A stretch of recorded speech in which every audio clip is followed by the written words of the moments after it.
He went out to check a noise in the shed and found a trembling woman and 5 hungry children staring back at him. What he did next didn't just save them, it made her believe in good men again.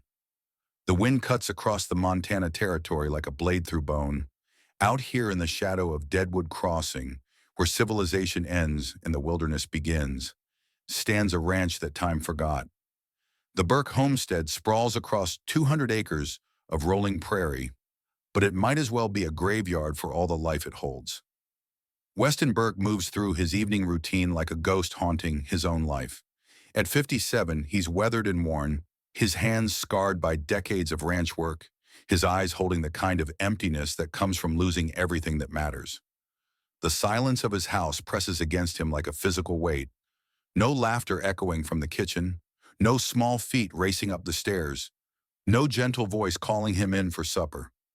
3 years ago, a barn fire took his wife Clara and their 8-year-old son Tommy.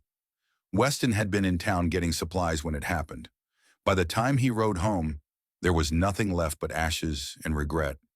He'd built this ranch for them, carved a life out of the wilderness with his bare hands, and in one night of crackling flames and screaming horses, it all turned to dust. Now he tends cattle that barely notice him, fixes fences that protect nothing worth protecting, and eats meals that taste like sawdust. The tool shed out back has become a monument to neglect, filled with rusted implements and broken dreams, a place where he stores everything he can't bear to look at, but can't bring himself to throw away. That's why the sound catches him off guard, a soft whimpering, barely audible above the wind, drifting from the direction of the shed. At first, Weston thinks it's an injured animal, maybe a coyote caught in a trap, or a stray cat seeking shelter from the approaching storm. But as he moves closer, lantern in hand, the sound becomes unmistakably human. The shed door creaks as he pulls it open, and what he sees stops him cold. Huddled in the far corner, beneath a moth-eaten tarp that once covered his plow, is a woman and 5 children. The woman is gaunt, her face hollowed by hunger and exhaustion, her clothes travel-stained and torn. The children range from a toddler who can't be more than 2 to a teenage boy of maybe 14, all of them pressed together like frightened animals seeking warmth. 6 pairs of eyes stare back at him in the lamplight.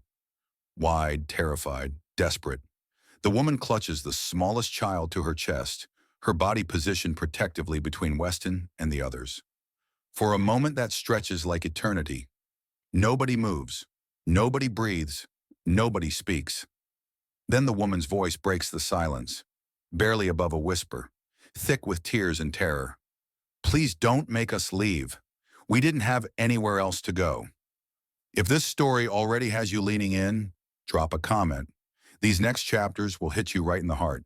The woman's name is Letty Mae Tiller, and she speaks it like she's not sure she has the right to claim it anymore. Her voice carries the soft drawl of Missouri, but there's steel underneath the exhaustion. The kind of strength that only comes from protecting what you love when the whole world turns against you. "We've been traveling for 3 weeks, she explains, her arms never loosening their protective hold on the smallest child, a little girl with tangled blonde curls and thumb permanently fixed in her mouth. "Sleeping rough, eating whatever we could find, or borrow. The children are so tired, and winter's coming fast." Weston studies the group in his lantern light. The oldest boy, tall for his age but skinny as a fence post, keeps his eyes fixed on the ground, his jaw set with the kind of premature responsibility that comes from becoming the man of the family too young. 10-year-old Susan and 8-year-old Annie huddle together like matching bookends, their dresses patched so many times they're more thread than original fabric. 6-year-old Peter peers out from behind his sisters with curious eyes that seem far too old for his face. "Running from what?" Weston asks, though something in Letty's expression tells him he might not want to know the answer. Letty's face hardens, and for a moment she looks older than her years. "From him," she says simply, as if that explains everything. "My husband Marcus owed money to some very bad men. When Marcus couldn't pay..." She trails off, but the black bruises fading on her neck tell the rest of the story. The children shift restlessly, and Weston notices how they instinctively move closer to their mother whenever she mentions their father's fate. These aren't just hungry kids seeking shelter. These are refugees from violence. survivors of something that drove them from their home into the unforgiving wilderness. He said he owns us now, Letty continues, her voice dropping to barely audible. Said Marcus signed papers that made us collateral. The law won't help because he bought the sheriff. Our neighbors won't help because they're afraid. So we ran. Weston feels something twist in his chest, a familiar anger at the kind of men who prey on the weak, who use fear as currency and desperation as leverage.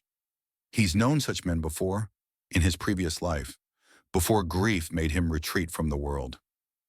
What's his name? Weston asks, though part of him already dreads the answer.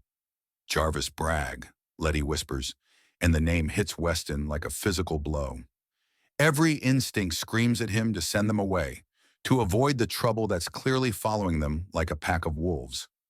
This ranch is his sanctuary, his refuge from a world that's already taken everything he cared about. Getting involved with Bragg's business is asking for the kind of pain he's not sure he can survive again. But looking at these children, cold, hungry, frightened, he sees echoes of his own son Tommy. The way the little girl clutches a wooden horse that's been carved with loving hands, the protective stance of the older boy, the quiet dignity of their mother, who'd rather face the wilderness than surrender her family to monsters. One night, Weston says finally, his voice rougher than he intended, barn's warm and there's hay for bedding, but come morning, you'll need to move on. I won't get involved in Bragg's business. Relief floods Letty's face, followed quickly by understanding. She nods, gathering her children with practiced efficiency. One night is more kindness than we've seen in weeks, Mr. Burke, Weston Burke. Thank you, Mr. Burke. We'll be gone at first light, I promise. But as Weston watches them file out toward the barn, something tells him that morning is going to bring complications he's not prepared for. Dawn breaks gray and bitter, with the kind of cold that seeps into your bones and stays there. Weston emerges from his silent house to find the barn already alive with activity. The oldest boy, who'd introduced himself as Caleb, is mucking stalls with the efficiency of someone who knows his way around livestock. The two middle girls are gathering eggs from the hen house, their movements careful and reverent, as if they understand that every egg represents survival. Didn't expect to see you working, Weston says, approaching Caleb at the horse stalls. The boy looks up, his eyes guarded but respectful. Ma says we earn our keep wherever we are, even if it's just for one night. Besides, your animals needed tending.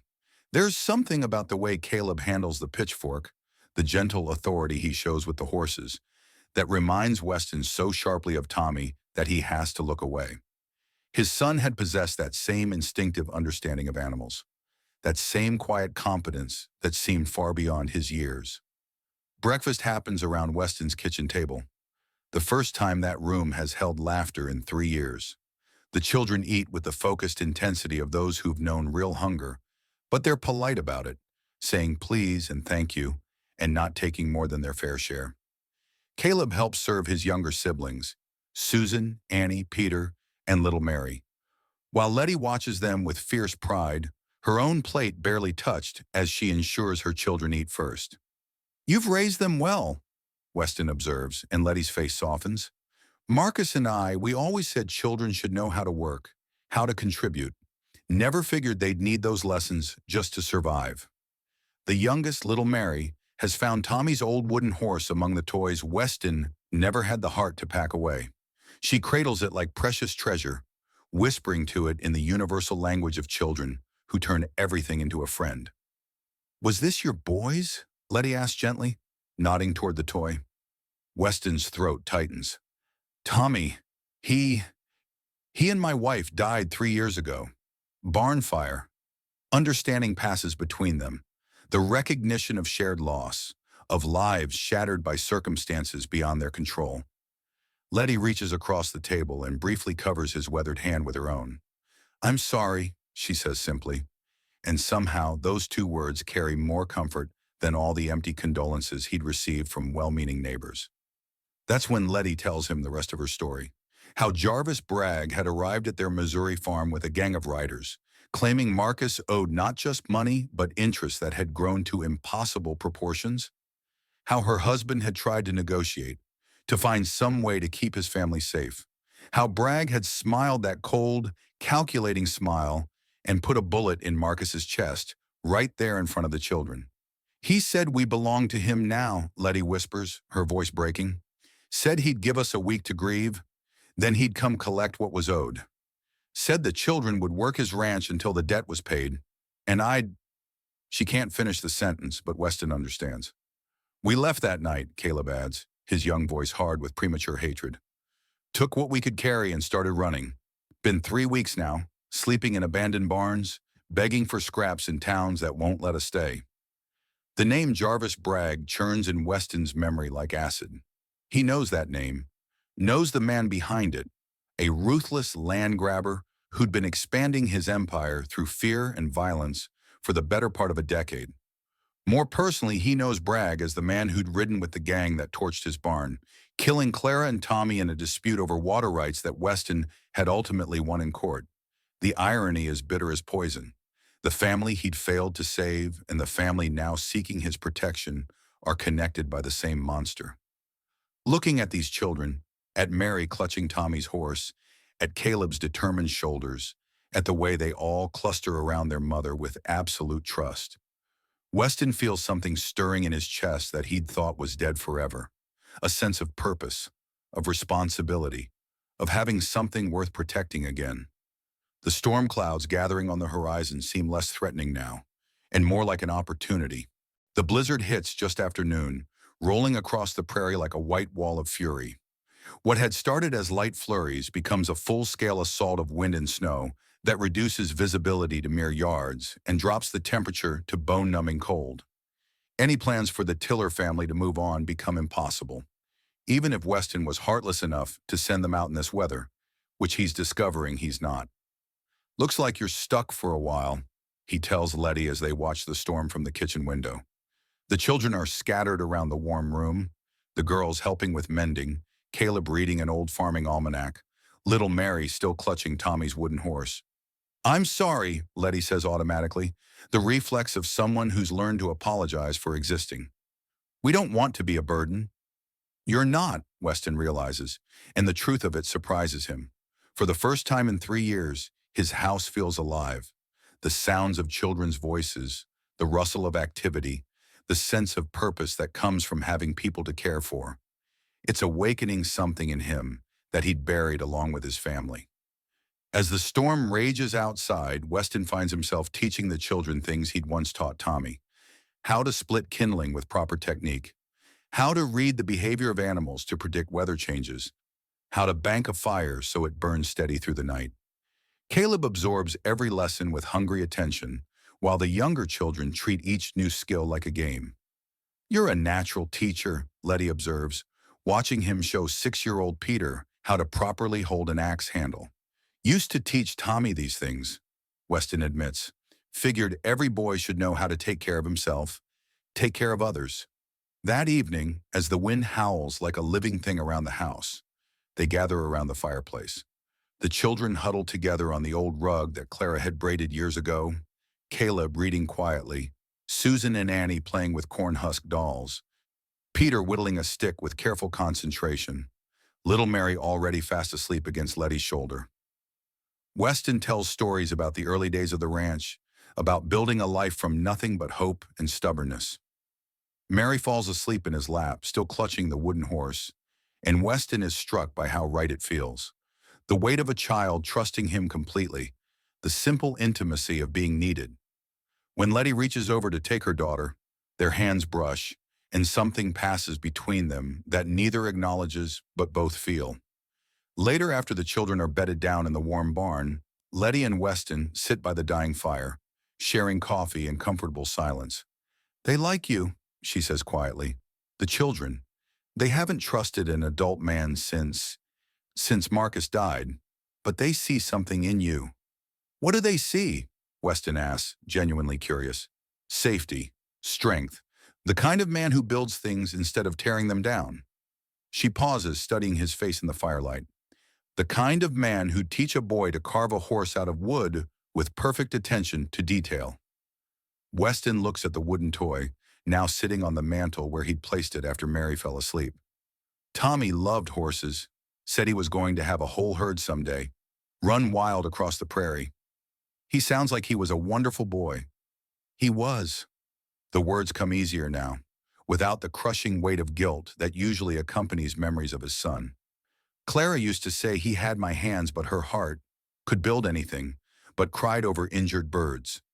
Outside, the storm continues its assault, but inside the house feels warmer than it has in years. As Weston banks the fire for the night, he realizes he's already thinking past tomorrow, already considering how to make the barn more comfortable for an extended stay, already planning improvements that would help if the family needed to remain through the worst of winter. The thought should terrify him, getting attached again, caring about people who could be taken away, but instead it feels like waking up from a long, cold sleep. The storm clears on the third day, leaving behind a world transformed by snow and silence. Weston is teaching Caleb how to repair a broken fence post when Sheriff Dan Morrison comes riding up the trail, his horse's breath steaming in the cold air. Morrison is a good man, honest, fair, and one of the few people in Deadwood Crossing who still calls Weston by his first name instead of treating him like a dangerous hermit. "Weston," Morrison says, dismounting near the barn. "Got a minute?" They walk far enough from the house that the children can't overhear, Morrison's expression growing more serious with each step. When they stop by the old oak tree where Clara's flower garden used to bloom, the sheriff removes his hat and runs his fingers through graying hair. "Had some visitors in town yesterday," Morrison begins carefully. "Men asking questions about a woman and 5 children. Said they might be heading in this direction." Weston's blood turns to ice, but he keeps his expression neutral. "What kind of men?" "The kind that wear expensive boots and carry too many guns. Led by a fellow with silver conchos on his vest and spurs that look like they'd been dipped in blood." Morrison pauses, studying Weston's face. "Called himself Jarvis Bragg." The name hangs between them like smoke from a funeral pyre. Morrison knows the history. He'd been the one to investigate the barn fire, the one who'd connected it to the water rights dispute that Bragg had ultimately lost in court. He'd also been the one to tell Weston there wasn't enough evidence to bring charges, even though they both knew who was responsible. "He mentioned what he wanted with this family," Weston asks, his voice carefully controlled. "Claimed they stole something valuable from him. Said the woman was his property by right of debt, and the children were his to do with as he pleased." Morrison spits in the snow, his disgust evident. "Course, he had papers that looked legal enough, signed by some judge down in Missouri that I never heard of." "And you told him what?" "Told him I hadn't seen hide nor hair of any such family. Also told him that slavery was abolished 25 years ago, and no amount of fake paperwork was going to change that fact in my territory." Morrison replaces his hat, his expression grim. "But Weston, that man's got eyes like winter death, and he doesn't strike me as the type to give up easily." They stand in silence for a moment, watching smoke curl from the chimney of the house where Letty is helping the children with their letters, using books that had once belonged to Tommy. The scene is so peaceful, so right, that Weston feels his protective instincts flare like a struck match.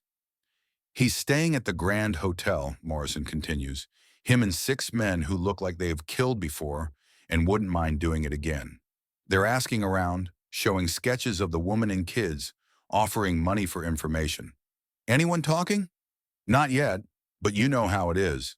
Money talks loud when folks are struggling." Morrison turns to face Weston directly. "I can't prove those people are here, and I can't protect them if I don't know where they are.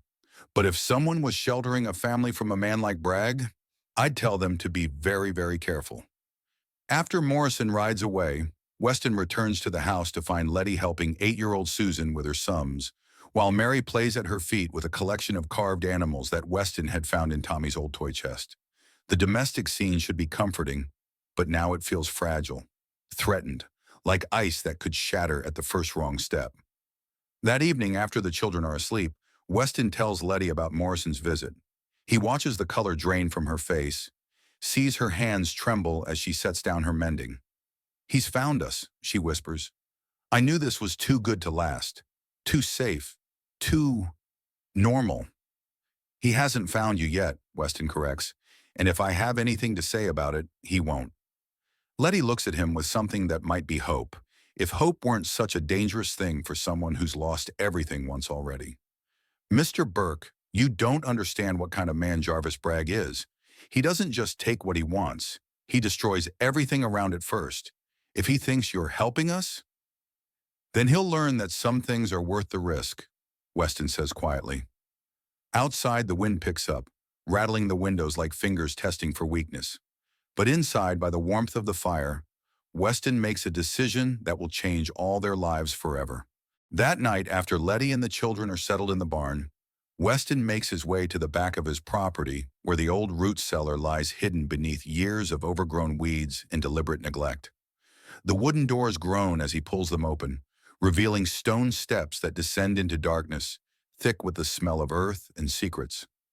The lantern light reveals a space that Clara had always assumed was for storing vegetables and preserves. She'd been half right, but the wooden crates stacked against the far wall contain a different kind of sustenance. Inside the first box, wrapped in waxed cloth, are two Colt 45 peacemakers with worn grips that fit his hands like old friends. The second contains a Sharps rifle with a telescopic sight, cleaned and maintained despite years of disuse. At the bottom of the largest crate, beneath cartridges and cleaning supplies, lies a piece of his past that Weston had hoped never to need again. A tarnished brass star marked U.S. Marshal and a commission signed by a territorial judge who'd believed that some men were born to stand between the innocent and the wolves that hunt them. For 15 years, Marshal Weston Burke had tracked killers and thieves across 3 territories, earning a reputation as a man who could find anyone and who never gave up once he took a case. He'd been good at it, maybe too good, bringing in murderers that other lawmen wouldn't touch, cleaning up towns that decent folks had written off as lost causes. But marshaling was a young man's game, and after he'd married Clara, after Tommy was born, Weston had hung up his badge in favor of building something instead of hunting down what needed destroying. He'd thought that part of his life was over forever, until Jarvis Bragg reminded him that some debts follow you no matter how far you run. The next morning, Weston begins preparations with the methodical thoroughness of a man who's planned defenses before. He teaches Caleb how to load and fire the old shotgun that Clara had kept for protection, showing him how to aim low and squeeze gently, how to make every shot count when counting matters most. "Why are you teaching me this?" Caleb asks, his 14-year-old hands steady on the weapon, despite his obvious nervousness. "Because sometimes good men have to do hard things to protect what matters," Weston explains. "And because if trouble comes calling, I need to know you can keep your family safe while I handle the trouble." He shows Letty the hidden passages he'd built into the house during the early days, when Indian raids were still a concern. Spaces behind false walls where children could hide. Routes that led from the house to the barn without being seen from the main road.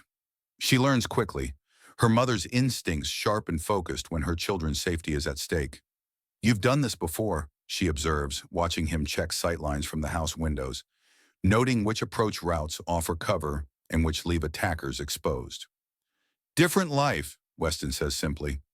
"Different kinds of protection." That afternoon, he rides into Deadwood Crossing under the pretense of buying supplies, but really to gather intelligence. The 6 strangers are easy to spot. They carry themselves with the lazy confidence of men who've never faced serious opposition, who've grown comfortable solving problems with intimidation and violence. Their leader, Jarvis Bragg, holds court in the Grand Hotel saloon like a king receiving tribute. Bragg is exactly as Weston remembers him, tall, expensively dressed, with cold eyes and a smile that never reaches them. His silver conchos catch the afternoon light, and his red spurs jingle softly as he moves, a sound that's probably the last thing many men have heard. "Looking for a lost family," Bragg is telling the bartender, his voice carrying the soft authority of a man accustomed to being obeyed. "Woman and 5 children, traveling alone, substantial reward for information leading to their recovery." The bartender, a good man named Sullivan who's known Weston for years, catches his eye in the mirror behind the bar and gives an almost imperceptible shake of his head. No information has been shared, at least not yet. But as Weston makes his purchases and listens to the conversations around him, he realizes that time is running out. Men like Bragg don't give up. They escalate. And when escalation comes to the Burke Ranch, Weston intends to be ready. That evening, as he cleans his weapons by lamplight while the children sleep safely in the barn, Weston feels something he hasn't experienced in 3 years, a sense of purpose that goes beyond simple survival. These people, this woman and her children, have awakened something in him that grief had buried. They've reminded him that some things are worth fighting for, worth dying for if necessary. Outside, the wind carries the distant sound of riders on the road, and Weston checks his loads one more time. The riders come just after dawn, their horses' hooves drumming against the frozen ground like a war party's advance. Weston spots them from the kitchen window while Letty is helping Mary with her breakfast. 6 men in a loose formation, with Jarvis Bragg riding point like a general surveying conquered territory. "Take the children to the barn," Weston says quietly, his voice carrying the calm authority of a man who's faced down armed enemies before. "Use the passage behind the feed bins. Stay hidden until I come for you." Letty's face goes white, but she doesn't panic. Instead, she gathers her children with practiced efficiency. Caleb helping to shepherd Susan, Annie, Peter, and little Mary toward safety, her movements quick but not frantic. "What if you don't come?" Letty asks, her hand briefly touching Weston's arm. "I will," he promises, and something in his voice makes her believe him. Weston steps onto his front porch as the riders approach, his hands visible and empty, his posture relaxed but ready. He's wearing his marshal's badge for the first time in 8 years, not to intimidate, but to remind Bragg that this isn't just a simple rancher standing in his way. Bragg dismounts with theatrical flourish, his red spurs ringing against the porch steps as he approaches. Up close, the man is even more dangerous than Weston remembered, lean and predatory, with the kind of smile that promises pain to those who cross him. "Marshal Burke," Bragg says, his voice dripping with mock respect. "Heard you'd retired from the law business, living the quiet life out here in the middle of nowhere." "Jarvis Bragg," Weston replies evenly. "Still terrorizing families and calling it business, I see." Bragg's smile widens, revealing teeth that are too white and too sharp. "I prefer to think of it as collecting what's owed. You see, I have a legal claim to a certain woman and her children. They ran off with property that belongs to me, namely themselves. Slavery's been illegal for 25 years, Weston observes, his voice steady despite the anger building in his chest. "Debt servitude, Marshal. Perfectly legal when properly documented." Bragg produces a folded paper from his vest pocket, waving it like a flag of conquest. "The late Marcus Tiller signed his family over as collateral against a loan he couldn't repay. When he defaulted, permanently, ownership transferred to me." The paper is clearly forged, but Weston knows that legal niceties matter little to men like Bragg. What matters is power, and the willingness to use it against those who can't fight back. "Haven't seen any families matching that description," Weston says carefully. Bragg's eyes narrow, and for a moment his mask of civilized menace slips to reveal the predator beneath. "Now, Marshal, that would be a shame if it were true, because I've been led to believe that you might be harboring certain individuals who belong to me." "Led to believe by who?" "Oh, word gets around. Man living alone suddenly bought supplies for 6 people. Children's voices heard where no children should be. Smoke from a chimney that's been cold for 3 years. Bragg steps closer, his hand resting casually on the grip of his pistol. "People talk, Marshal, and what they're saying is that you've got something that belongs to me." The standoff stretches like a wire pulled tight, 2 dangerous men measuring each other across 8 feet of porch boards. Behind Bragg, his men sit their horses with the lazy confidence of those who've never lost a fight, their hands near their weapons, but not quite threatening. Yet. "Here's what's going to happen," Bragg continues, his voice dropping to a conversational whisper that somehow carries more menace than shouting. "You're going to turn over my property, the woman and her children, and I'm going to forget that you interfered with my business. Everyone walks away, no one gets hurt, and we all pretend this unpleasantness never happened." Weston studies Bragg's face, noting the cold calculation behind the false charm. This is a man who's used to getting his way through intimidation, who's probably never been told no by anyone who lived long enough to regret it. "And if I don't?" Weston asks, though he already knows the answer. Bragg's smile returns, brilliant and terrible as winter lightning. Then I'll come back tonight with more men and torches. We'll turn this ranch into a bonfire, and when the smoke clears, I'll take what's mine anyway. Only difference is how many graves I'll need to dig when it's over. The threat hangs in the air like smoke, and Weston feels the familiar coldness settle over him.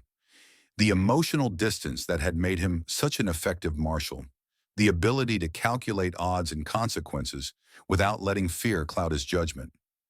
I've got a counteroffer, Weston says quietly. You and your men ride out of here now, and I don't hunt you down like the rabid dogs you are, because make no mistake, Bragg, I know exactly what kind of man you are, and I'm the kind of man who's made a career out of putting your type in the ground. For just a moment, uncertainty flickers across Bragg's face. He's clearly done his research, knows about Weston's reputation as a marshal, and understands that this isn't just another frightened rancher standing in his way. But then the moment passes, and Bragg's predatory confidence returns.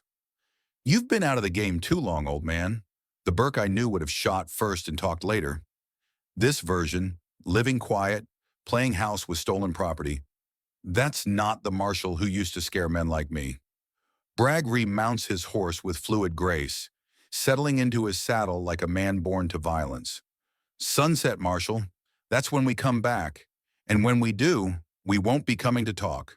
Night falls with the weight of inevitability, and with it comes the distant glow of flames on the southern horizon. Weston watches from his bedroom window as Bragg's men set fire to the lower pasture. Not the main buildings, not yet, but a clear message about what's coming if he doesn't surrender Letty and her children.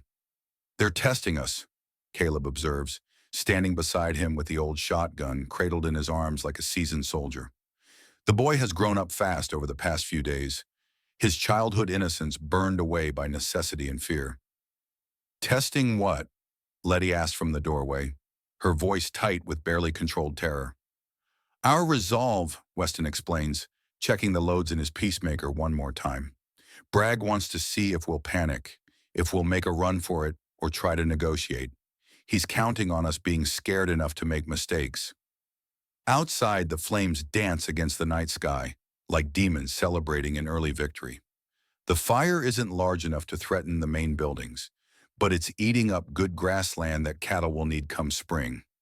More importantly, it's announcing to anyone watching that Jarvis Bragg doesn't make idle threats. Maybe I should go to him, Letty whispers, her mother's instincts warring with her survival training. Maybe if I surrender myself, he'll let the children go. He won't, Weston says flatly. Men like Bragg don't honor bargains with people they consider property. He'll take you and keep the children anyway because he can, because no one's ever made him pay a price for cruelty. The sound of hoofbeats approaches from the north, a single rider moving fast through the darkness. Weston positions himself by the front window, rifle ready, but relaxes when he recognizes Sheriff Morrison's voice calling out from beyond the firelight. Weston! It's a reasonable plan, the smart plan, the one that prioritizes survival over pride. But as Weston looks toward the barn where Letty and her children are hiding, he realizes that running isn't an option anymore. Not for them, and not for him. This is where we make our stand, Weston says quietly. Morrison nods as if he'd expected that answer. Then you'd better prepare for war, because that's what Bragg's bringing you. After Morrison rides away to organize what help he can from the townspeople, Weston and Caleb work through the night fighting the pasture fire with blankets and buckets of snow. The flames are stubborn, fed by dry grass and winter wind, but they manage to contain the damage before it spreads to more valuable grazing land. As dawn breaks gray and cold, they discover Bragg's next message, a horse standing riderless on the ridge overlooking the ranch, its saddle bearing a small bundle wrapped in charred cloth. Inside the bundle is a child's doll, or what's left of one after being deliberately burned. The message is unmistakable. Next time, it won't be a doll that burns. But the threat that would have terrified most people only strengthens Weston's resolve. These children have suffered enough, lost enough, run far enough. If Jarvis Bragg wants them, he'll have to go through a man who's rediscovered what it means to have something worth protecting. And this time, Weston Burke intends to be enough. The final confrontation comes with the setting sun, painting the sky blood red as Bragg's expanded force crests the hill overlooking the Burke Ranch. Weston counts them through his spyglass. 18 men, all armed, all riding with the casual confidence of those who've never faced serious resistance. They spread out in a wide semicircle, positioning themselves to cut off any escape routes while leaving the front approach open for Bragg's theatrical entrance. "Remember what I taught you," Weston tells Caleb, who's positioned at the barn's hayloft window with the shotgun and a clear view of the eastern approach. "Don't shoot unless they get past me, and if you do shoot, make it count." In the hidden space behind the feed bins, Letty holds her four youngest children close, Susan, Annie, Peter, and Mary, whispering quiet reassurances that everything will be all right. Mary still clutches Tommy's wooden horse, her thumb in her mouth, too young to understand the danger, but old enough to sense her mother's fear. Weston takes his position on the front porch, his marshal's badge catching the last rays of sunlight like a beacon of defiance. The Sharp's rifle rests across his knees, and his peacemakers hang heavy at his sides. Tools of his trade that he'd hoped never to need again, but weapons that feel as familiar as old friends in his weathered hands. Bragg rides forward alone, his red spurs gleaming in the dying light. His smile as cold and predatory as ever. But there's something different about him now, a tightness around his eyes that speaks of frustration and growing anger. He's not used to being defied, not accustomed to people who refuse to be intimidated. "Last chance, Marshal," Bragg calls out, his voice carrying clearly across the yard. "Turn over my property and we'll settle this like civilized men." "Your property is in Missouri," Weston replies, his voice steady despite the adrenaline coursing through his veins. "These people are under my protection, and they're staying that way." Bragg's mask of civility finally slips completely, revealing the snarling predator beneath. "Then you'll die with them, you self-righteous fool." "Boys!" The attack comes from three directions at once, a coordinated assault that would overwhelm most defenders through sheer numbers and firepower. But Weston Burke isn't most defenders. He's a man who spent 15 years hunting the deadliest criminals in 3 territories, a marksman who could put a bullet through a silver dollar at 200 yards, a lawman who'd survived situations that killed younger, stronger men. His first shot from the Sharps takes down the lead rider on the western flank, the heavy bullet spinning the man from his saddle like a ragdoll. The second shot, fired while working the rifle's lever action, drops another attacker before he can bring his own weapon to bear. Then the real fighting begins. Weston abandons the rifle for his peacemakers, the familiar weight of the match pistols steadying him as bullets whine through the air around his position. He moves with the fluid grace of a man half his age, using the porch pillars for cover while returning fire with deadly precision. From the barn, Caleb's shotgun booms like thunder, cutting down a man who tried to circle around to the family's hiding place. The boy works the weapon's action smoothly, just as Weston had taught him, proving that some lessons stick when survival depends on them. The battle is intense but brief, less than 5 minutes of concentrated violence that feels like hours. When the gun smoke clears, 7 of Bragg's men lie motionless in the ranch yard, while the survivors retreat in disorder, their confidence shattered by encountering someone who could fight back effectively. Bragg himself sits his horse just beyond rifle range, blood seeping from a shoulder wound where one of Weston's bullets found its mark. His face is twisted with rage and disbelief, the expression of a man who's just learned that his reputation for invincibility was built on the fear of defenseless victims. "This isn't over," Bragg shouts, his voice cracking with pain and fury. "I'll be back with more men, with the army if necessary. You can't protect them forever." "Maybe not," Weston calls back, reloading his weapons with the mechanical precision of long practice. "But I can protect them long enough." As Bragg and his remaining men disappear into the gathering darkness, Weston realizes that something fundamental has changed within him. The hollow, broken man who'd been simply surviving for 3 years is gone, replaced by someone who remembers what it means to stand for something bigger than himself. Caleb emerges from the barn, his face pale but determined, the smoking shotgun still in his hands. "Did we win?" he asks. Weston looks at the boy, really looks at him, and sees not Tommy's ghost, but a young man in his own right, someone who's proven he can stand when standing matters most. We survived, Weston says, and sometimes that's the same thing as winning.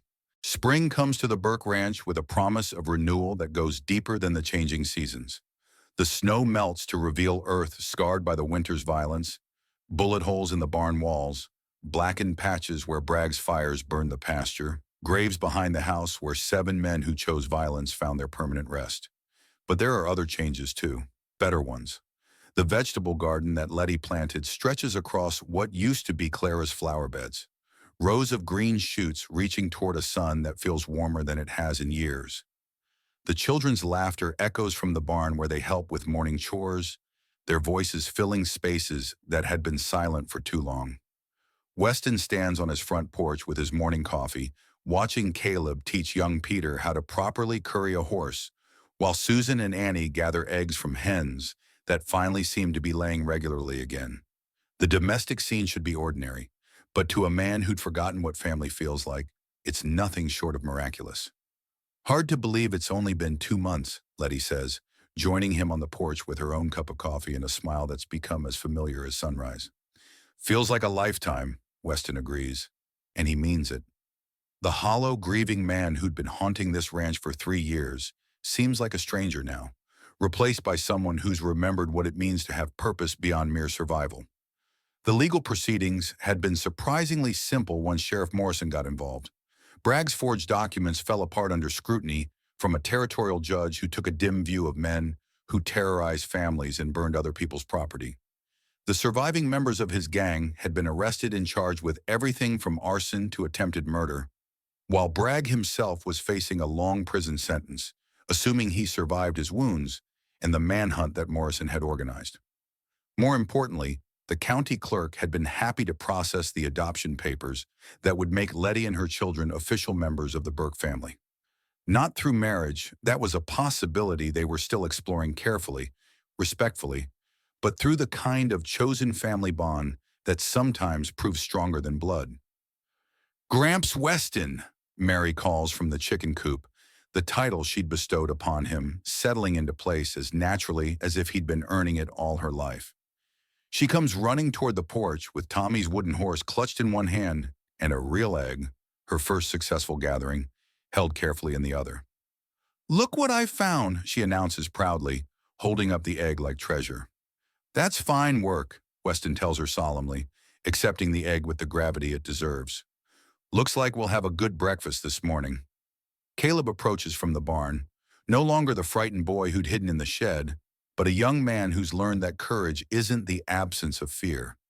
It's standing up when standing matters, even when you're scared. He's grown 3 inches over the winter and filled out through the shoulders. But more importantly, he's grown into someone who understands his own worth. "Fence in the north pasture needs mending," he reports. "Want me to ride out and check the damage?" "We'll go together after breakfast," Weston says. "Good to have company on the range." As they gather around the kitchen table, the same table where Weston had eaten lonely meals for 3 years, the conversation flows with the easy rhythm of people who've learned to trust each other completely. Plans for expanding the garden, discussions about which cattle to breed come fall, debates about whether Susan is old enough to have her own horse. "The county fair is coming up in June," Letty mentions, passing around biscuits that taste better than anything Clara ever made, though Weston would never say so out loud. "They're looking for entries in the crafts competition. I was thinking about entering some of the quilts we've been working on." "The blue one with the star pattern," Susan suggests immediately. "That's the prettiest thing I ever saw." "Stars remind me of you kids," Weston says quietly. "Bright spots in a sky that used to be nothing but darkness." Later, after the children have scattered to their various chores and responsibilities, Weston finds himself standing in the doorway of what used to be his tool shed. The structure is empty now, its contents relocated to a new outbuilding they'd built together over the winter. But somehow it doesn't feel empty. It feels transformed, sanctified by the memory of what happened here. "You know what I realized?" Letty says, joining him in the doorway. "That shed was the loneliest part of this ranch when we first arrived. Dark, forgotten, full of broken things you couldn't bear to fix or throw away. And now, Weston asks, though he thinks he knows the answer. Now it's the most sacred place on the property, because it's where we found each other. It's where 5 scared children and 1 desperate mother discovered that sometimes the most broken people make the strongest families. She's right, Weston realizes.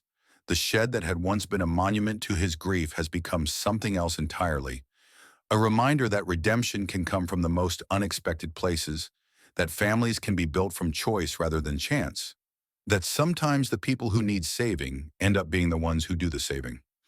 That evening, as the sun sets over the Burke Ranch, Weston sits on his front porch with a family he never expected to have, watching stars emerge in a sky that no longer seems empty. The wooden horse that Mary has inherited from Tommy sits on the porch rail beside them, a bridge between past and present, between loss and healing. Think he would have liked us? 10-year-old Susan asked, nodding toward the toy. Your Tommy, I mean. Think we would have been friends? Weston considers the question seriously, picturing his son with these children who've become his own through choice rather than blood. I think he would have loved having brothers and sisters, he says finally. I think he's probably watching from somewhere, glad that his old toys are making new children happy. As if in response to his words, a shooting star streaks across the Montana sky, brilliant and brief and beautiful. Mary claps her hands in delight, Peter makes a wish, and Caleb puts his arm around his mother with the protective instincts of a young man who's learned what family really means. And in that moment, surrounded by the family that had literally saved him from a lifetime of hollow grief, Weston Burke understands that sometimes the most broken sheds can become the holiest ground if they're filled with the right kind of love. If you thought these were crazy, you won't want to miss what happens in this next video.